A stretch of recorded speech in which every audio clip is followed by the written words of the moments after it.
প্রভু যীশু খ্রিস্টের বিজয়ের নামে আপনাদের প্রত্যেককে জানাই অনেক অনেক শুভেচ্ছা। আশা করি সকলে খুব ভালো আছেন। আমি ক্ষমাপ্রার্থী, বিগত বেশ কিছুদিন হলো ঈশ্বরের বাক্য আপনাদের সামনে নিয়ে আসতে পারিনি। আমাকে ক্ষমা করবেন, প্রার্থনা করবেন যেন আমি ঈশ্বরের বাক্য যথাসময়ে আপনাদের সামনে উপস্থিত করতে পারি। আজকে যে বিষয়টি নিয়ে আমরা আলোচনা করব তা হলো পিতা ঈশ্বর কেন যোসেফকে চয়ন করেছিলেন তার একমাত্র পুত্রের পার্থিব পিতার জন্য। কেন যোসেফকে চয়ন করেছিলেন তার পুত্রের পার্থিব পিতার জন্য। আমরা প্রভু যিশুর মা মরিয়ম সম্পর্কে অনেক কিছু জানি, তাই না? প্রভু যিশু সম্বন্ধেও জানি এবং আজও জানার চেষ্টা করে চলেছি, কিন্তু একটা চরিত্র সম্পর্কে আমরা খুব একটা জানার চেষ্টাই করি না। তিনি হলেন প্রভু যিশুর পার্থিব পিতা যোসেফ, যিনি সম্ভবত প্রভু যিশুর সব বোধ শক্তি, ঈশ্বরের বিষয়ে তার বোধগম্যতা, ঈশ্বর যা পছন্দ করেন ঠিক সেভাবে গঠনে বিশেষ ভূমিকা গ্রহণ করেছিলেন। প্রভু যিশুর বাল্যকাল জীবনে এই গুরুত্বপূর্ণ ব্যক্তির সম্বন্ধে বাইবেলে খুব অল্প কিছু তথ্য আমরা দেখতে পাই। সিনপটিক গসপেলের মধ্যে শুধুমাত্র মতি ও লুকের সুসমাচারের মধ্যে প্রভু যিশুর গৃহীত বা ধর্মাবলম্বী পিতা যোসেফের সম্বন্ধে আমরা কিছু তথ্য খুঁজে পাই। যোহন লিখিত সুসমাচারের মধ্যে তার নাম কেবলমাত্র একবার দেখতে পেয়েছি, আর সেটা হলো যোহন লিখিত সুসমাচার 6:42 এবং যোসেফের সম্পূর্ণ বংশধরের বিবরণ আমরা দেখতে পাই মতি লিখিত সুসমাচার তার 1:1-18 মধ্যে। আপনি যদি আপনার একমাত্র প্রিয় সন্তানকে কারো কাছে ছেড়ে দিতে চান, তাহলে আপনি কেমন পিতা চয়ন করবেন যেখানে আপনি আপনার একমাত্র সন্তানকে রেখে আসবেন? একটু ভেবে দেখুন। আমরা সামান্য পড়াশোনার জন্য আমাদের সন্তানদের সামান্য একটু পড়াশোনার জন্য কি করি? আমাদের সাধ্য মতো সব থেকে ভালো স্কুল খুঁজি, তারপরে আমাদের সামর্থ্য অনুযায়ী যতটা পারি তাকে একের পর এক শিক্ষাগত যোগ্যতা দেওয়ার চেষ্টা করি টপ লেভেলে পৌঁছানোর জন্য। আমাদের স্বর্গীয় পিতা, যিনি তার একমাত্র পুত্র যিশুকে আমাদের পাপের মুক্তির মূল্যরূপে যখন এই পাপে ভরা পৃথিবীতে জন্মগ্রহণ করার জন্য পাঠিয়েছিলেন, তখন তার একজন পার্থিব পিতার প্রয়োজন ছিল। সেই মতো অবস্থায় তিনি কাকে মনোনয়ন করলেন? যোসেফকে। আচ্ছা, তিনি যোসেফকে কেন মনোনীত করলেন? কি এমন দেখেছিলেন সেই যোসেফের মধ্যে যে তিনি যোসেফকে মনোনীত করলেন তার একমাত্র পুত্রের পার্থিব পিতার জন্য? পিতা ঈশ্বর কি দেখতে পেয়েছিলেন তার মধ্যে? আসুন আজ আমরা পবিত্র বাইবেলের মধ্যে থেকে সেই বিষয়গুলিকে খুঁজে বার করার চেষ্টা করব এবং সেই আশীর্বাদগুলিকে আমরা আমাদের জীবনে খুঁজে পাওয়ার চেষ্টা করব। প্রথমত, যোসেফ ধার্মিক, সৎ ও নম্র ছিলেন। প্রথম বিষয়টি হলো যোসেফ ধার্মিক, সৎ ও নম্র ছিলেন, যার জন্য পিতা ঈশ্বর তাকে মনোনীত করেছিলেন তার একজাত পুত্রের পার্থিব পিতার জন্য। দেখুন কি লেখা আছে মথি লিখিত সুসমাচার তার 1:18-19 আমি পড়ছি। লেখা আছে, যীশু খ্রিস্টের জন্ম এইরূপে হইয়াছিল, তাহার মাতা মরিয়ম যোসেফের প্রতি বাগদত্তা হইলে তাহাদের সহবাসের পূর্বে জানা গেল তাহার গর্ভ হইয়াছে। তাহার গর্ভ হইয়াছে পবিত্র আত্মা হইতে। আর তাহার স্বামী যোসেফ ধার্মিক হওয়াতে ও তাহাকে সাধারণের কাছে নিন্দার পাত্র করিতে ইচ্ছা না করাতে গোপনে ত্যাগ করিবার মানুষ করিলেন। আসুন আজ আমরা নিজেদেরকে ঠিক এই জায়গায় রেখে কি কি প্রতিক্রিয়া আমাদের মধ্যে হতো যদি এরকম ঘটনা হতো সেটা নিয়ে বিচার করি। আজ নিজেকে মূল্যায়ন করি যে এইরকম অবস্থার মধ্যে যদি আমি পড়তাম তাহলে আমার মধ্যে কি কি প্রতিক্রিয়া দেখা যেত। প্রথমেই যে বিষয়টি আমার মধ্যে দেখা যেত তা হচ্ছে ভয়ঙ্কর হিংসা ও ক্রোধে জ্বলে উঠতাম আমি। তারপরে যদি এই হিংসা ক্রোধকে দমন করতে না পারি তাহলে হয়তো ভয়ানক কিছু করার প্ল্যান করতাম বা করে বসতাম। কি করে তাড়াতাড়ি সবাইকে ঘটনার কথা জানিয়ে তাকে অপমান ও অপদস্থ করা যায়, কি করে তাকে কোর্টে তোলা যায়, তার বিচার করা যায়, এরকম নানান চেষ্টায় আমরা কোনো প্রকার ত্রুটি রাখবো না, তাই না? কিন্তু যোসেফ কি করলেন? লেখা আছে, যোসেফ ধার্মিক হওয়াতে ও ও তাহাকে সাধারণের কাছে নিন্দার পাত্র করিতে ইচ্ছা না করাতে গোপনে ত্যাগ করিবার মানস করিলেন। কি করিলেন? গোপনে ত্যাগ করিবার মানস করিলেন। সেই সময় জিহুদি সমাজে এই ধরনের যদি কোনো ঘটনা ঘটে থাকে তাহলে কি ছিল? জিহুদিদের ব্যবস্থা অনুযায়ী পাথর ছুঁড়ে মারার, তাকে হত্যা করার নিয়ম ছিল। কিন্তু যোসেফ তেমন কোনো কাজ করেনি। তিনি বরঞ্চ কি করলেন? যেন তিনি কারোর কাছে নিন্দার পাত্র না হন, তাই গোপনে ত্যাগ করবার মানুষ করলেন। যে চিন্তাধারা তিনি কাজ করেছিলেন তার মধ্যে দিয়ে তার মহান ধার্মিকতার পরিচয়, সততার এবং নম্রতার পরিচয় পাওয়া যায়। তাই তো পিতা ঈশ্বর তাকে মনোনীত করেছিলেন তার একমাত্র পুত্রের পার্থিব পিতার জন্য। দ্বিতীয়ত, যোসেফ বাধ্য ছিলেন এবং দৃঢ় ঈশ্বর বিশ্বাসী ছিলেন। যোসেফ বাধ্য ছিলেন এবং দৃঢ়, নামধারী নয় বা অল্প নয়, দৃঢ় ঈশ্বর বিশ্বাসী ছিলেন। তার জন্যই তো একমাত্র পুত্রের জন্য পিতা ঈশ্বর তার একমাত্র পুত্রের জন্য এই পাপে ভরা পৃথিবীতে সমস্ত মানুষের মধ্যে থেকে কেবলমাত্র যোসেফকে চয়ন করেছিলেন। যোসেফের মনের মধ্যে যখন এইসব পরিকল্পনা চলছিল, অর্থাৎ গোপনে মরিয়মকে ত্যাগ করিবার পরিকল্পনা, সেই সময় তিনি স্বপ্নের মাধ্যমে, কিসের মাধ্যমে? স্বপ্নের মাধ্যমে। ঈশ্বরের কোনো দূত এসে তাকে সামনে কথা বলেনি বা একদম তার সামনে দাঁড়িয়ে কথা বলেনি, স্বপ্নের মাধ্যমে লেখা আছে। স্বপ্নের মাধ্যমে ঈশ্বরের দূতের দ্বারা আদেশ পেলেন।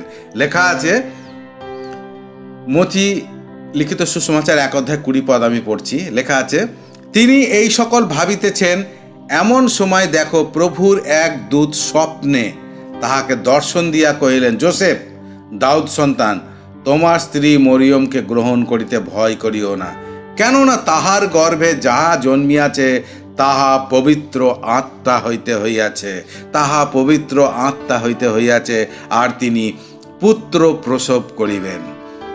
যোসেফের ঘুম ভেঙে যাওয়ার পর তিনি তা এক দুঃস্বপ্ন মনে করতেন, তাই না? আমরা অনেক সময় অনেক কিছু স্বপ্ন দেখি, কিন্তু সেই স্বপ্ন অনুযায়ী আমরা হয়তো কার্য করি না। ওটা তো স্বপ্ন ছিল। আর যোসেফও সেরকম ঘুম থেকে ওঠার পর, এটা তো একটা স্বপ্ন বলে তিনি সেইটাকে দুঃস্বপ্ন মনে করে চুপচাপ থাকতে পারতেন। কিন্তু কি লেখা আছে?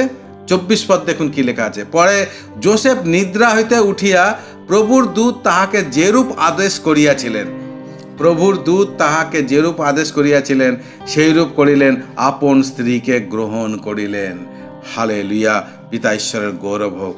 আমরা দেখি যে যোসেফ ঘুম ভেঙে যাওয়ার পরে সেটাকে দুঃস্বপ্ন বলে মনে করেনি, বরঞ্চ সেই স্বপ্নের মাধ্যমে স্বর্গীয় দূতের দ্বারা যে আদেশ পেয়েছিলেন সেই আদেশ অনুযায়ী তিনি কি করলেন? আপন স্ত্রীকে গ্রহণ করলেন।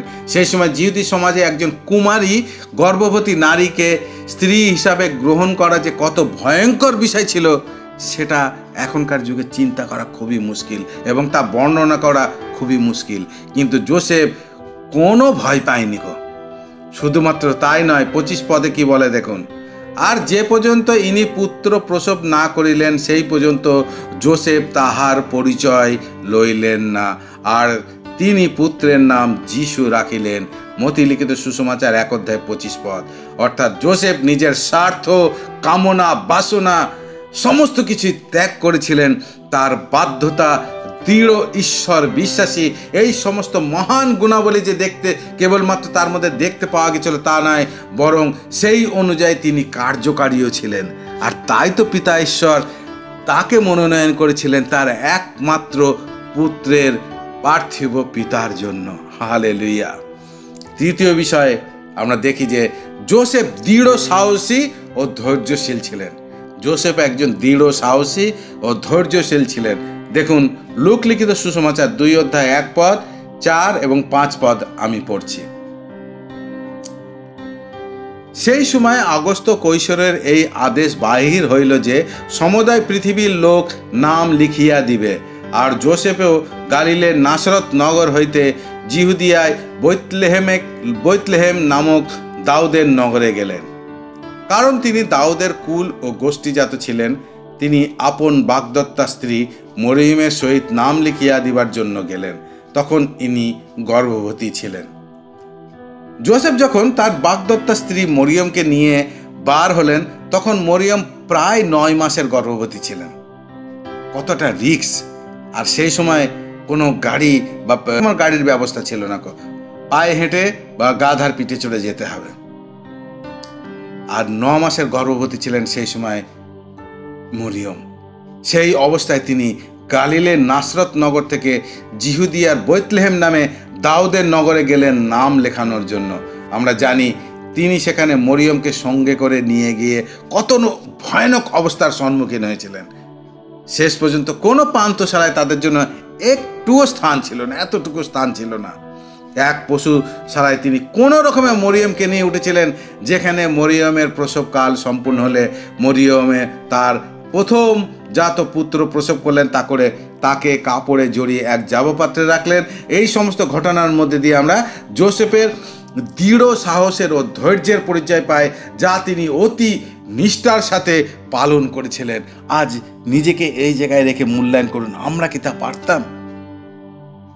আর তাই তো পিতা ঈশ্বর যোসেফকে মনোনয়ন করেছিলেন, কারণ তিনি অতি সাহসী ছিলেন এবং ধৈর্যশীল ছিলেন। চতুর্থত, যোসেফ জিহুদি রীতিনীতি অর্থাৎ মসির ব্যবস্থা মেনে চলতেন ও সম্মান করতেন। শুধু মেনে চলতেন না, তিনি সম্মান করতেন এবং সেই অনুযায়ী কার্যকারী ছিলেন। দেখুন লোকলিখিত সুসমাচার 2:21-22 পদ। অর্থাৎ তিনি কোনো নামধারী জিহুদি ছিলেন না, তিনি জিহুদি রীতিনীতি অর্থাৎ মসির ব্যবস্থা মেনে চলতেন ও সম্মান করতেন এবং সেই অনুযায়ী তার জীবনের কার্যকারী করতেন। আর যখন বালকটির ত্বক ছেদনের জন্য 8 দিন পূর্ণ হইল, অর্থাৎ প্রভু যীশু খ্রিস্টের যখন 8 দিন পূর্ণ হলো জিহুদি রীতি অনুযায়ী, তখন কি ছিল? ত্বক ছেদের ব্যবস্থা ছিল। তখন তাহার নাম যীশু রাখা গেল। এই নাম তাহার গর্ভস্থ হইবার পূর্বে দূতের দ্বারা রাখা হইয়াছিল। পরে যখন মসির ব্যবস্থা অনুসারে তাহাদের সূচি হইবার কাল সম্পূর্ণ হইল, তখন তাহারা তাহাকে জেরুজালেমে লইয়া গেলেন, যেন তাহাকে প্রভুর নিকটে উপস্থিত করেন। অব্রাহামের সাথে সদাপ্রভু যে নিয়ম স্থাপন করেছিলেন, যা তারপর থেকে জিহুদিদের ব্যবস্থা অনুযায়ী চলে আসছে, সেই ব্যবস্থা অনুযায়ী যোসেফ যিশুর 8 দিন পূর্ণ হলে জেরুজালেম মন্দিরে নিয়ে এলেন বলি উৎসর্গ করতে। আর প্রভুর ব্যবস্থানুরূপ সমস্ত কার্য সাধন করিবার পর তাহারা গালিলে তাহাদের নিজ নগর নাসারতে ফিরিয়া গেলেন। লোকলিখিত সুসমাচার 2:39 পদ। পরে বালকটি বাড়িয়া উঠিতেও বলবান হইতে লাগিলেন, জ্ঞান পূর্ণ হইতে থাকিলেন, আর ঈশ্বরের অনুগ্রহ তাহার উপরে ছিল। তাহার পিতামাতা প্রতি বৎসর নিস্তার পর্বের সময় জেরুজালেমে যাইতেন। লোকলিখিত সুসমাচার 2:40-41 পদ। আমরা দেখলাম যে যোসেফ জিহুদিদের সমস্ত নিয়মকানুন মেনে চলতেন, ধর্মে যেতেন। অর্থাৎ তিনি যে শুধু ধার্মিক ছিলেন তাই নয়, তিনি সেভাবে জীবনযাপন করে ঈশ্বরকে সর্বোচ্চ সম্মান করতেন। অর্থাৎ তিনি কোনো নামধারী একজন জিহুদি ব্যক্তি ছিলেন না, কপটতায় ভরা তার জীবন ছিল না। আজ খ্রিস্টীয় সমাজে নামধারী খ্রিস্টান ও কপটতায় ভরা। আসুন নিজেকে মূল্যায়ন করি। আর এই সমস্ত গুণের জন্যই পিতা ঈশ্বর যোসেফকে মনোনয়ন করেছিলেন তার একমাত্র পুত্রের পার্থিব পিতার জন্য।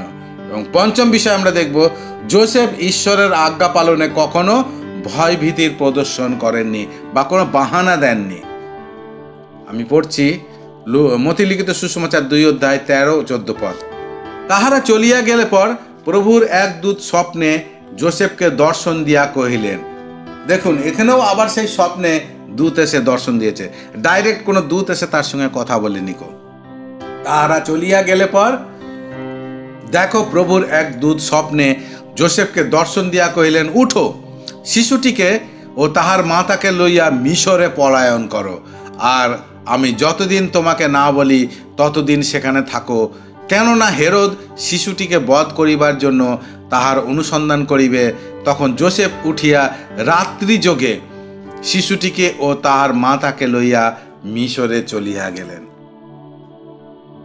আমরা যদি দেখি সে সময় যাতায়াত ব্যবস্থা এখনকার মতন ছিল না, যে ইন্টারনেটে কোথাও আমি যাবো, ইন্টারনেটে বার করলাম, সাথে আমি বুকিং করে নিলাম, যে ডেটে বুকিং করলাম সেই ডেটে বার হয়ে গেলাম, বা এমার্জেন্সি যেতে হবে তৎকাল বুকিং করে নিলাম যেন আমি ভালোভাবে পৌঁছাতে পারি। এরকম কোনো ব্যবস্থা সেই সময় ছিল না। পায়ে হেঁটে যাত্রা করতে হবে, নাহলে গাধা বা ঘোড়ার পিঠে বা উঁটের পিঠে যাত্রা করতে হবে। গাধাকে আমরা দেখি যে সেই সময় তারা গাধাকে ব্যবহার করত এবং যোসেফ দরিদ্র ছিলেন। হয়তো একটা গাধাতেই মরিয়ম ও শিশু যিশুকে নিয়ে নিজে পায়ে হেঁটে মাইলের পর মাইল চলত। পরে আবার স্বপ্নে দর্শনের আদেশ পেয়ে আবার মিশর থেকে গালিল প্রদেশে নাসারত নামক স্থানে তিনি বাস করতে লাগলেন। তাহলে প্রথমে তিনি নাসারত থেকে চলে গেলেন সেই মিশরে, আবার মিশর থেকে আবার তিনি আসলেন গালিল প্রদেশে নাসারত নামক স্থানে, এবং এই সম্পূর্ণ যাত্রা ছিল পায়ে হেঁটে। একবার চিন্তা করে দেখুন কত ভয়ানক অবস্থা, কত বিপদের মধ্যে থেকে তিনি গিয়েছিলেন। তিনি কখনো ভয়ভীত হতেন না। একের পর এক বিপত্তি যোসেফের উপরে আসতেই থাকতো, কিন্তু এই সকল বিপত্তির মধ্যে তার বাধ্যতামূলক আচরণ, নম্রতা, দৃঢ় ঈশ্বর বিশ্বাস ও সাহসিকতার পরিচয় ফুটে ওঠে। হতাশা, নিরাশা, ব্যর্থতা, বাদ বিবাদ এসব কিছুই তার মধ্যে পাওয়া যায়নি। কখনো সে বাদ বিবাদ করেনি, কখনো সে বলেনি প্রভু আমি কি করে যাব, কিভাবে যাব, কোনো রকম বাহানা সে করেনি। যখন যেরকমভাবে তিনি স্বপ্নের মাধ্যমে, তাও আবার স্বপ্নের মাধ্যমে, দুঃস্বপ্ন বলে তিনি সেটাকে দূরে সরিয়ে দিতে পারতেন, কিন্তু স্বপ্নের মাধ্যমে তিনি যেরূপ আদেশ পেয়েছেন সেই আদেশকেই তিনি পালন করেছেন, ঈশ্বরকে সর্বোচ্চ সম্মান দিয়েছেন। প্রভু যিশুর জন্ম থেকে তাকে মানুষ করা, তার পাশাপাশি তার লেখাপড়া, স্বাস্থ্য, শিক্ষা, এই সব কিছুর জন্য যোসেফ নিশ্চয় খুব যত্নশীল ছিলেন এবং যিশুকে নাসারতের সিনাগগে পাঠাতেন। আমরা দেখি যে যোসেফ স্বপ্নদূতের দ্বারা যেভাবে আজ্ঞা পেতেন ঠিক সেভাবেই কাজ করতেন। তিনি ঈশ্বরের উপরে নির্ভরশীল ছিলেন। যোসেফের অভিযোগ করার অনেক কারণ ছিল, যেমন মরিয়মকে নাও গ্রহণ করতে পারতেন, তিনি স্বপ্নের মাধ্যমে যে আজ্ঞা পেতেন তা দুঃস্বপ্ন বলে মনে করতে পারতেন, কিন্তু সেই অনুযায়ী তিনি কাজ করেননি কখনো। শিশু যিশুকে নিয়ে যোসেফ বারবার প্রাণ সংশয়ে পড়েছিলেন, বারবার তাকে দুর্গম এলাকার মধ্যে দিয়ে পালাতে হয়েছিল। সেখানেও তিনি অনেক রকম বাহানা করতে পারতেন, কিন্তু কখনো করেননি। নানান রকম পরিস্থিতি তিনি সম্মুখে নীরবে পালন করেছেন। তিনি দরিদ্র ছিলেন, এত বড় দায়িত্বকে নিতে তিনি অস্বীকার করতে পারতেন। তিনি পিতা ঈশ্বরের কাছে দাবি করতে পারতেন যে আমাকে আরও অর্থ দাও, আমি কিভাবে পালন করব, আমার কাছে কোনো অর্থ নেই কো। এইসব কোনো রকম দাবি প্রার্থনার মধ্যে প্রকাশ কখনো পায়নি কো। তিনি সম্পূর্ণ নিশ্চুপরূপে নম্রভাবে ঈশ্বর যে দায়িত্ব দিয়েছিলেন সে দায়িত্ব তিনি পালন করেছিলেন। মরিয়ম ও যিশুর জন্য যোসেফ তার নিজের সমস্ত ইচ্ছা, প্রয়োজন, কামনা, বাসনা সমস্ত কিছু তিনি ত্যাগ করেছিলেন। যোসেফ ঈশ্বরের কাছ থেকে তার একজাত পুত্রকে পালনের জন্য কোনো সুযোগ সুবিধা দাবি করতে পারতেন, কিন্তু কখনো তিনি তা দাবি করেননি। তিনি মহান ঈশ্বরের আজ্ঞা পালনের অপেক্ষায় সদা সর্বদা নম্রভাবে থাকতেন এবং যখন যেভাবে দূতের দ্বারা স্বপ্নে আজ্ঞা পেতেন ঠিক সেইভাবেই তিনি কাজ করতেন। আমরা যদি প্রভু যিশুর মানব চরিত্রের দিকে তাকাই তাহলে যোসেফের গুণাবলীর প্রতিচ্ছবি প্রভু যিশুর মধ্যে আমরা দেখতে পাই। আমাদের মহান স্বর্গীয় পিতা, যিনি তার একমাত্র পুত্রকে এই পৃথিবীতে পাঠানোর সময় যে পার্থিব পিতাকে মনোনীত করেছিলেন, তার মহান গুণাবলী আমরা দেখলাম আজকে। যে কারণে তিনি যোসেফকে এই মহান কাজের জন্য মনোনীত করেছিলেন, সেই একমাত্র পুত্রের বহুমূল্য পবিত্র রক্ত দ্বারা তিনি আমাদেরকে কিনে নিয়েছেন, তার সন্তান হওয়ার অধিকার দিয়েছেন। তাহলে তিনি এখন আমাদের কীরূপ দেখতে চান, আমাদের কাছে কীরূপ ব্যবহার পেতে চান, আমরা কি কখনো তা ভেবে দেখেছি? আসুন আজ আমরা নিজেদেরকে মূল্যায়ন করি যোসেফকে সামনে রেখে। স্বর্গীয় আবা পিতা, আমাকে তোমার যোগ্য সন্তান হতে সাহায্য করো, আমার অযোগ্যতা সকল ক্ষমা করো, অনুগ্রহ দাও যেন শুধুমাত্র তোমার মনের মতন হতে পারি। যারা এই বাক্য শুনছে এবং পরে যারা শুনবে প্রভু, প্রত্যেককে তুমি আশীর্বাদ করো, প্রত্যেকের হৃদয়ে তুমি কথা বলো, প্রত্যেককে তুমি তোমার মনের মতন করে গড়ে নাও এবং তোমার রাজ্যের জন্য ব্যবহার করো। প্রভু যীশু খ্রিস্টের নামে এই প্রার্থনা চাই। Amen, amen, amen. জয় যিশু।